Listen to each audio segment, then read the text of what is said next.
First love விட second love தான் best அப்படின்னு நான் சொன்னா நிறைய பேர் என் மேல கோவப்படுவாங்க. ஆனா அது அவன் உண்மையும் கூடனாரு பாபு. ரேடியோ சிட்டிக்காக இன்னைக்கு தன்னுடைய உணர்வுகளை மின்னஞ்சல் மூலமா ஷேர் பண்ணிக்கிட்டாரு.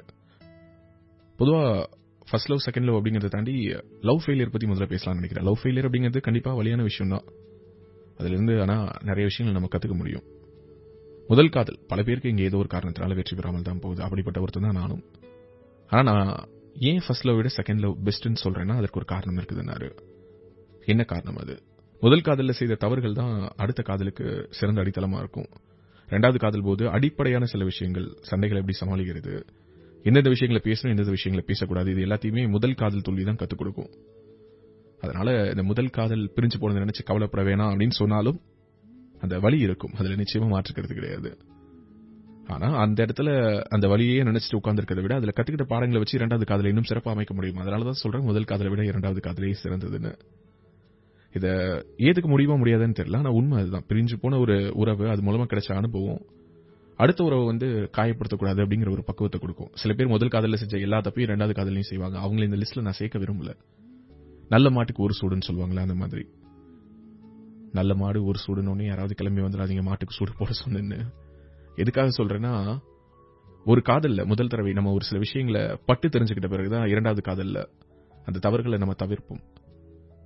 குறிப்பா சொல்லணும்னா பெண்கள் அதுல ரொம்ப கேர்ஃபுல்லா இருப்பாங்க. நான் பார்த்திருக்கேன். சில நேரங்களில் அது முதல் காதல் வரக்கூடிய வயசு இருக்குல்ல, அது நம்மளால கணிக்க முடியாத ஒரு வயசா இருக்கும். நீங்க அடிக்கடி உங்களுடைய ஷோல சொல்ற மாதிரி முறிஞ்சக்கல தான் துள் இருக்கும், பட்ட இடத்திலே படும் அப்படிங்கிற மாதிரி ஒரு சிலருக்கு உடனே கூட இந்த இரண்டாவது காதல் வரலாம், இந்த முதல் காதல் தோல்விக்கு பிறகு. ஆனா இரண்டாவது காதல் தோல் அது வரக்கூடிய அந்த காலகட்டம், முதல் காதல் தோல்விக்கும் அந்த இரண்டாவது காதலுக்கும் இடையிலான காலகட்டம் நிறைய பேருக்கு கொஞ்சம் அதிகமாவே இருக்கிறதுக்கான சாத்தியங்கள் இருக்குது. உதாரணத்துக்கு ஒரு ஃபர்ஸ்ட் லவ் பிரேக்கப் ஆகும்போது 18 வயசுனா அடுத்த ஒரு 22 வயசுல வருதுன்னு வச்சுக்கோங்களேன். 18 வயசுல ஒரு விஷயத்தை ஹேண்டில் பண்றதுக்கும் 22 வயசுல ஒரு விஷயத்தை ஹேண்டில் பண்றதுக்கும் நிறைய வித்தியாசம் இருக்கும். சோ ஒரு மெச்சூரிட்டி கொடுக்குது. அது மாதிரி உங்களுடைய குடும்பம், சூழ்நிலை, எது சரி எது தவறுன்னு பல விஷயங்கள் உங்களுக்கு புரிஞ்சிருக்கும். உங்களுடைய முதல் காதல்ல சின்ன சின்ன விஷயங்கள், சின்ன சின்ன பிரச்சனைகள் கூட ரொம்ப பெரிய விவாதங்களை கூட ஏற்படுத்தி இருக்கலாம்.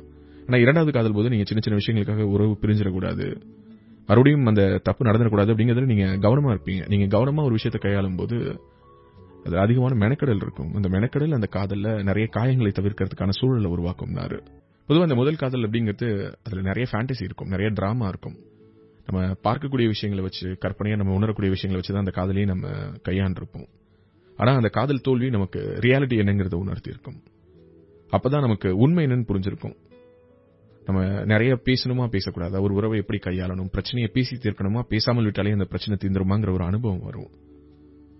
பல விஷயங்களை நம்ம முதல் காதல்ல கத்துக்கிட்டு அதன் மூலமாக ஒரு சில விஷயங்கள்ல தெளிவடைஞ்சு, இன்னும் சொல்ல போனா ஒரு சில பாடங்களை கத்துக்கிட்டு இரண்டாவது காதலை இன்னும் திறமையா கையாள முடியும். சில பேர் முதல் காதல்ல செஞ்ச அனைத்து தவறுகளையுமே இரண்டாவது காதல்ல வெளிப்படுத்துவாங்க. ஆனா பொதுவாக நான் பார்த்த அளவுக்கு முதல் காதல்ல ஜெனியூனா இல்லாத பலர் கூட இரண்டாவது காதல்ல ஜெனியூனா இருந்திருக்காங்க. அது என்ன காரணம்னு எனக்கு தெரியல.